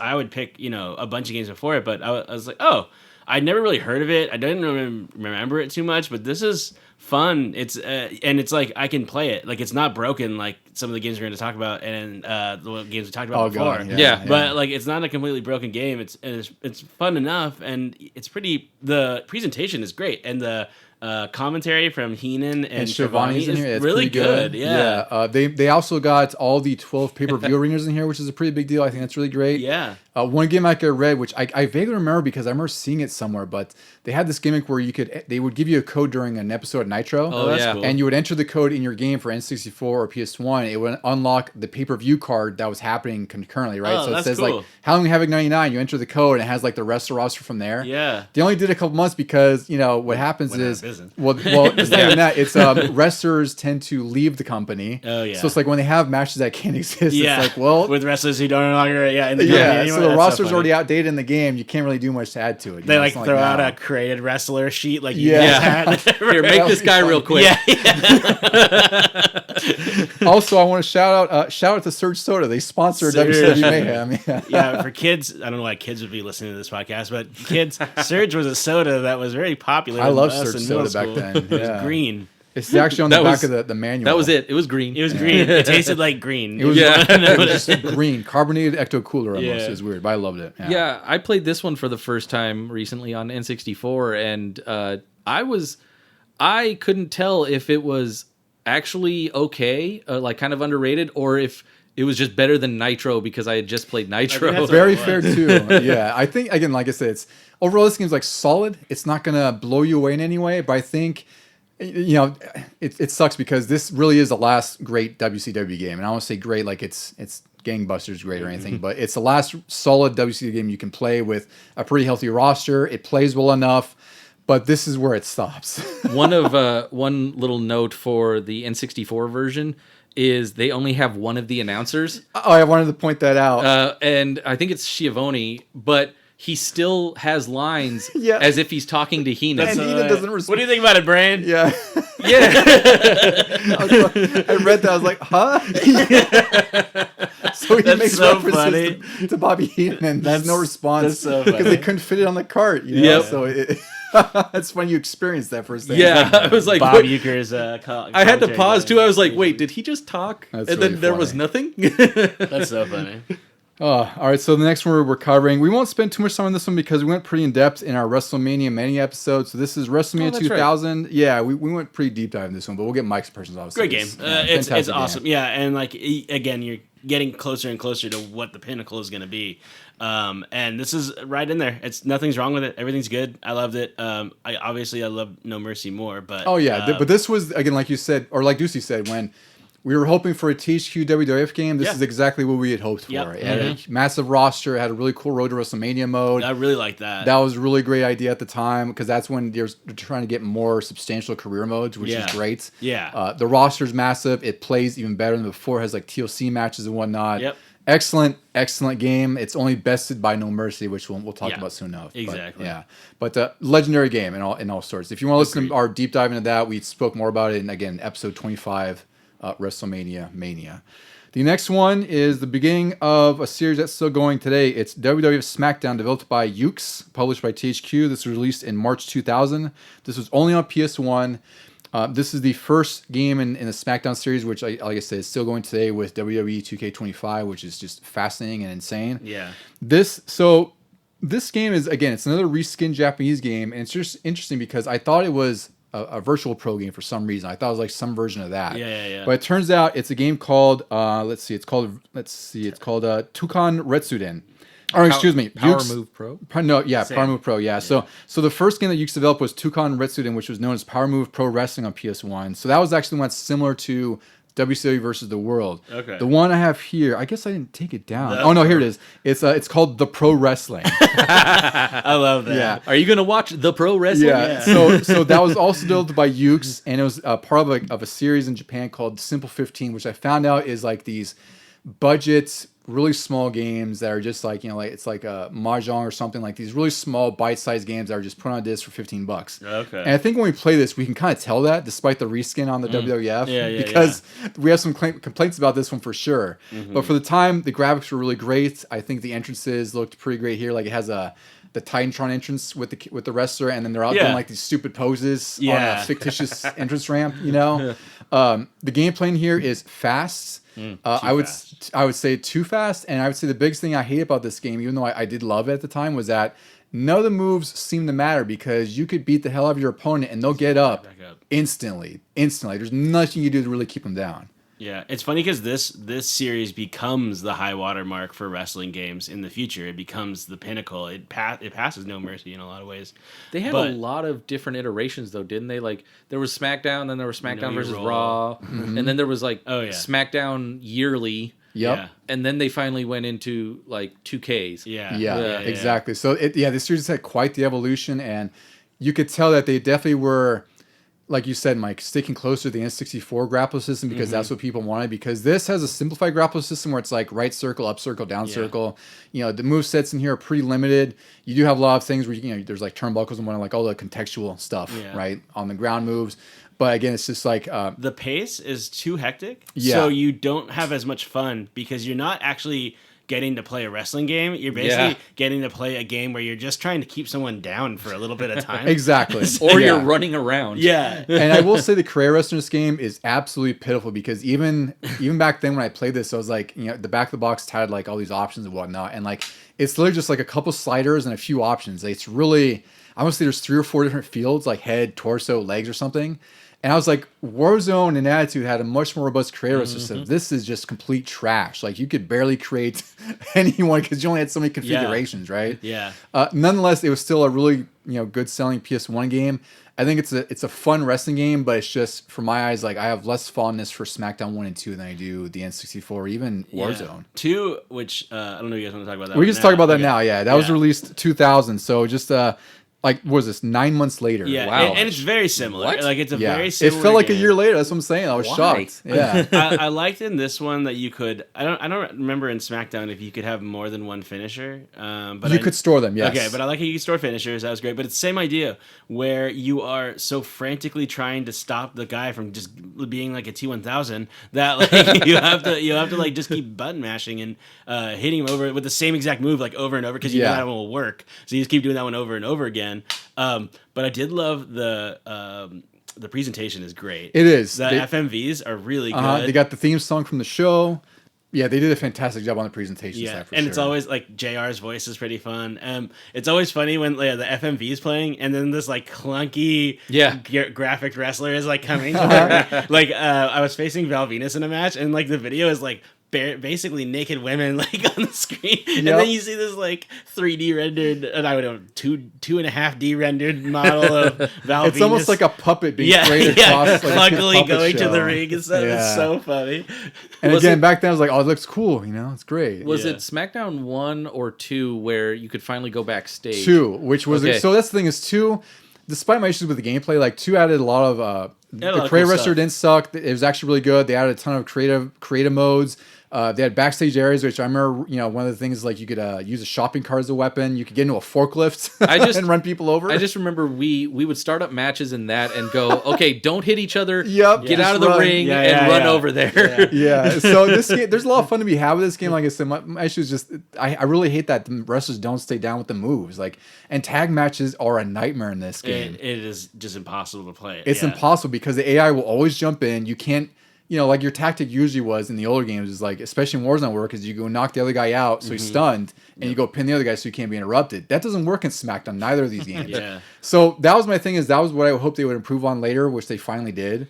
But for the first 2 PS1 games, like, as much as I love them, I hated the pace of the matches in these games. And their season mode is hilarious because the first match you always have in season mode is a fatal 4-way. And you're like, this is impossible. Any multi-man match is just prepare for just pain. It's not a fun time. Unless it's like an elimination match. That's like the only time a multi-man elimination. It's the only time you could have a chance. But if not, you're in trouble. So it's those things like you can't tell it's rooted in a budget game, because stuff like that, like design flaws, I'll call them, because I guess like if you're playing this in a casual setting with your buddies, it's fun 'cause it's just dumb fun. It's hectic. It's chaotic. You could play one match all night. Yeah, but for single player by yourself, it's like God, this is just it's almost like a chore playing. But Yeah, you know, and- it was fun. It led to a great series. I would say to be fair to the series, like Here Comes the Pain becomes like one of the best wrestling games ever made, and like you get a bunch of those SmackDown games that are like the best on PlayStation 2. Those are some of the best games you'll ever Yeah, play. and they would eventually creep up to a peak, and they're doing really, really great now. Like I Yeah. know they kind of have some issues, but yeah, the early SmackDown games, they're great for what they started. Maybe not. They haven't aged so well. If you want to play them seriously now, yeah, Oh no. yeah. All right, guys. So we're down to the last final two. bathroom match. Yeah. And I talked about how we'll have a bathroom match and we have the main events, and this is a hell of a bathroom match because this game, frankly, probably belongs in the toilets. Yeah. We're talking WCW Backstage Assault for the PS1 and N64. This was also developed by Kodak Interactive, who did Mayhem, which is more shocking. This game was such a piece of garbage because Yeah. actually a solid job with Mayhem, and somehow the game that was after it was worse than the game that came before it. This was released November 2000, which is just about 3 months before the demise of WCW. They had a ton of financial issues. The network was trying to basically just turn them off to begin with, and there's a lot of creative things going on. Eventually, Vince McMahon bought them in 2001, so he basically monopolized wrestling at that point. And this game is no better metaphor for the downfall end. of WCW Yeah. than Backstage Assault. So this game is just not good. I imagine. Have you played this at all, Ducey? I did for a minute and 28 seconds, and then my N64 froze. Nice. Okay, that's right. It This is said, the "I don't one. want it." Yeah, and I was like, "You." you know what, N64, you are correct. I This do is the not want one. to play This is this. the one. Okay. I think the only thing that I cared about this one was the cover. I really like the cover of it because it's just so silly looking. But this game is terrible. I only played it one time at a buddy's house. Hated. I was like, "What is this? Can we please play No Mercy? Can we please play like Revenge? I'll play any. I'll play any other game than this." It's like It doesn't make sense that all of them are supposed to be like hardcore matches, but you could also win via pinfall. Like that doesn't make any sense. Or to me. submission. Or submission, which is Yeah. like, what? You're backstage? Like, So we should give some color to the presentation of this game because this game, for one, so wrestling is all about wrestling in the mats, right? Yeah. You like to have the option of going backstage and having a hardcore match, whatever. but not only going backstage. But yeah, for some reason they thought that this would be a great idea to have the entire game take place in these different backstage areas. There's not a wrestling arena to be found in this entire game. Yep. So stupid. You unlock multiple different arenas. There's all kinds of like weapons and hazards around. The first match I played, I picked Jeff Jarrett, Double J there, and they put me with Medusa, who's a female wrestler, which is weird. And we're fighting in like this. It looks like just like a junkyard or something. Yeah. And there's like the tires stacked up, which you can throw people into. There's barrels on fire for some reason, and you can unlock wrestlers by fulfilling objectives. It's almost like Tony Hawk, where it says like it has like if you want like the vampire, throw them in the fire or something like that, which means you throw someone in the fire and they're on fire. This is like a really arcade experience, more so than any of the games before this, even worse than Nitro. And it plays like garbage. The grapple system is bad. I don't know how long they had to make this game, but it is just an absolute mess. And it's honestly one of the worst wrestling games I've ever played in my life. It's terrible. They have a big roster. There's 50 wrestlers. And they have I was surprised about that. I was like going through it constantly, and then there were so many that you had to unlock, and I was like, why would you want to play this long enough to unlock anybody? it's funny because you can unlock people like Vince Russo, who was a writer. He's like this goofy. You think New like Yorker the writer. wrestlers just like unlocked him just so they could beat the crap out of him? Probably, all the I'm time? sure. Yeah, they're Eric Bischoff. Like, there's a pretty big roster, but again, it's like WCW 2000 roster, so it's not great to begin with. It was bad. And then the gameplay is just garbage. Like I was playing a match where I chose Sid, and the CPU somehow chose another Sid to fight against, right? And he has Justice versus Vicious. it wasn't even, and he had like an outfit on, like a what do you call it, like a vest. Yeah. he But did that. it was impossible to control. Can you break his leg? No, he looked like he could have. He made a big old jump off some. Yeah, I was throwing stuff. At him. One very Sid thing You I could did. throw? Yeah, well, accidentally I found out. Oh, okay. But so I had a crate in my box, and I was too close to a wall, I guess, and I threw it at the wall, and it bounced back and knocked me down. Yeah. Which I thought was like the most Sid thing ever. Yeah. But then That's something that happened to like Norman Smiley. yeah, I scream at Norman smiling. Yeah, and then to top it off, it's almost impossible to win a match because 3-4 power bombs later, he wouldn't stay down. Like I know. this was an 8-minute match, and I finally got him like 10 minutes. It's like this is just awful. Yep.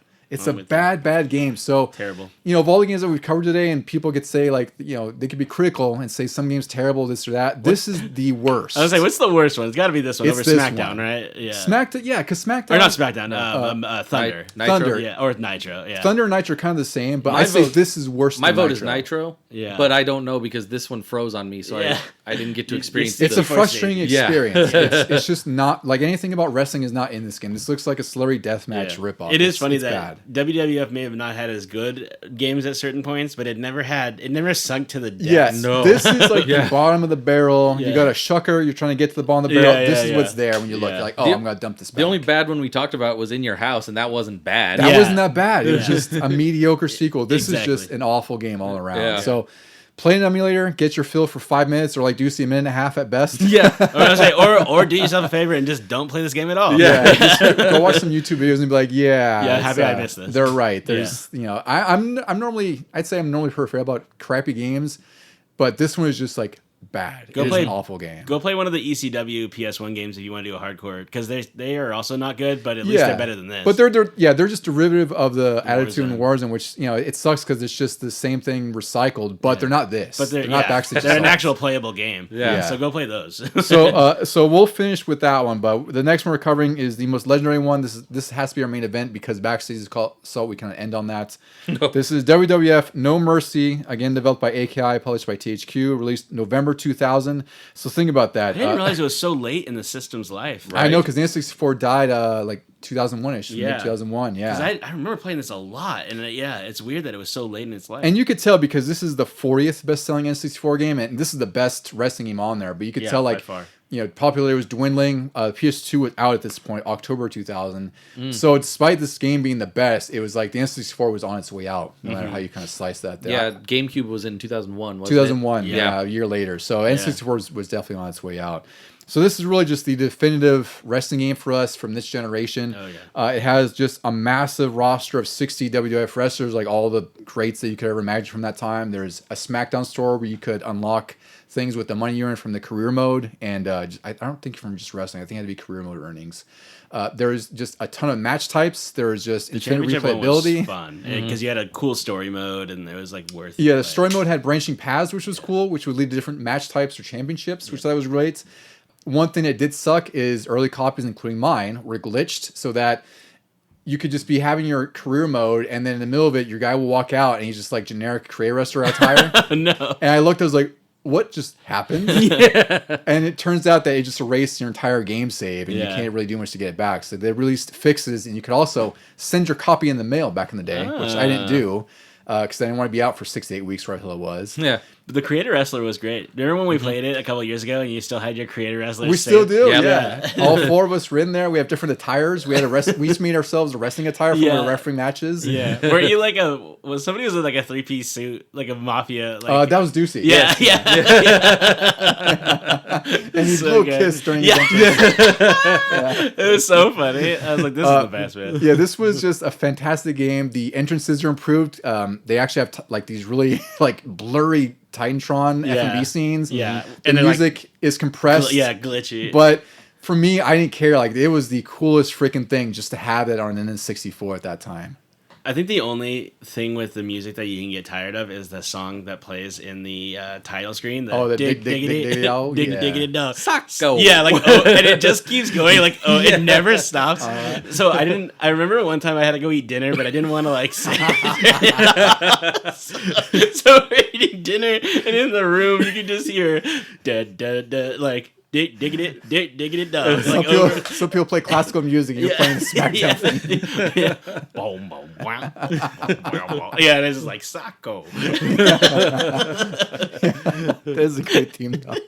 That will also forever be ingrained in my mind too, because I played this so much too. Like, that's all you hear. I feel like if you want to like get a confession out of like a murderer, just like put him in a dark room and just play that on loop over and Well, over. they might be bopping to it too and getting memories. I don't know though. It might not help them at all. Depending on the age. That's if there's any complaint for it, is like I wish there was a little bit more variety, I guess, because that song is a bop, but it does like after a while. It's you're just like, there. My gosh. The thing is, it is really, really repetitive. It's Yeah. not like a 30-second clip. I don't think. It when feels you like start 10. to get tired of it, you're like, no, it comes around again. Don't Yeah, worry. yeah. It's an earworm too. Like this kind of stuck in your head. Like I can hear it in my brain without even having it on right now. And I think didn't it play while you were doing Create-A Yep. Wrestlers? Uh-huh. yeah, anytime that you were in was like in the any menu. menu screen. So it was that playing took forever to create because you could Yeah. also do individual moves to Yep. every button. Mm-hmm. So yeah, you were gonna hear that song a lot. Yeah, God, the creator in here was amazing because you could assign every move, every Yep. moveset you had, Yep. Every instance, like every instance. anything you could think of. Yes, we spent just a ridiculous amount of time in this game. Like I love to pick this game up now because it's slower, like it feels slow, but Yeah. it doesn't matter. The core Well, we gameplay is played just it so freaking recently. fun. It was when last year. It was Yeah. just an amazing time. Yeah, it's still fun. It took all the stepping stones from all of these games that we've talked about through this entire episode, and this is the culmination of all of them into one almost perfect wrestling game. Yeah, because this also had backstage stuff, didn't it? It Like, did. You Yep. finally Yeah, go yeah. back there. So yeah, it took from even stuff that wasn't THQ AKI, and they were just like throw it all into one. It was like the ultimate wrestling package, and it's like everything you liked from even like Warzone, Attitude, and all these games before it ended up in this game. Like Yeah. you said, it's sort of like the culmination of everything you liked about the wrestling games previous to this in one game.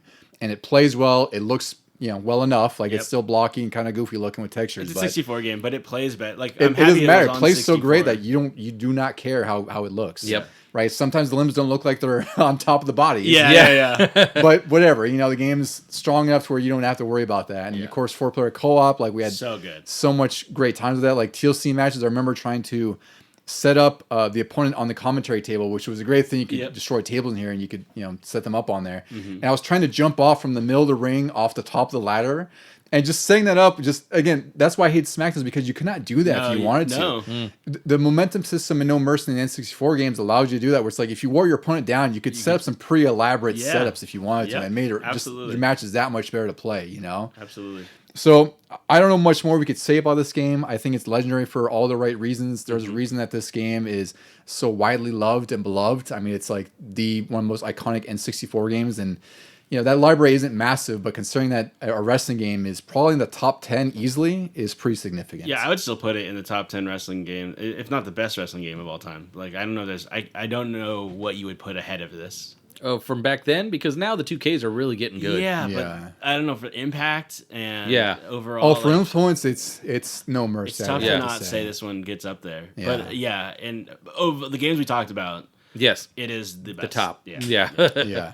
And like I said, we had a pretty wide gamut of games here. I think it was a really fun episode just because of that. We had a varying of Yeah. we had some really good stuff, some mediocre stuff, some just awful stuff. It is crazy that the worst game happened right before the best game happened. It is. And that's what I was about to point out. I was like, No Mercy and Backstage Assault released in the same month. So That's so imagine going to the crazy. store and you have your choice of these two, and like your buddy's like, he makes the wrong choice. You got Backstage Assault. Gosh, all you'd all ruin three your actually. life. SmackDown 2, Oh, that's right. Yeah. Backstage, and No Mercy. Yeah, it was a good time to be a came out. wrestling fan. If Yeah. you had What a paid for someone on crazy N64. time to be Yeah. alive, yeah. And yeah, I got all these games because I was such a big WWF fan. That's like, I That's get so Backstage funny. Assault, but I Yeah. got all the WWF games for sure. Yeah.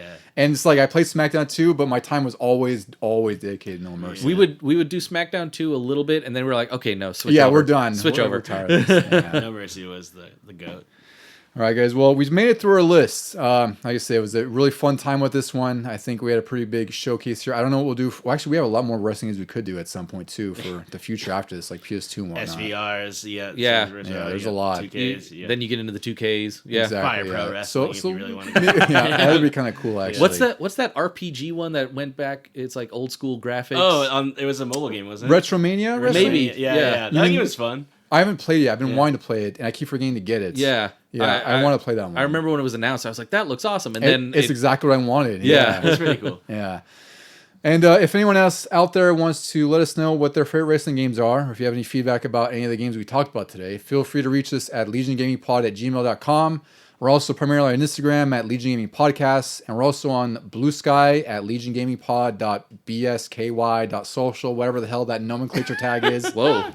Just look up Legion Gaming Pod, you'll probably find us. You should be able to at least. We don't post on there too much. It's mostly on Instagram where you find all the news and collectible stuff that we'd like to post.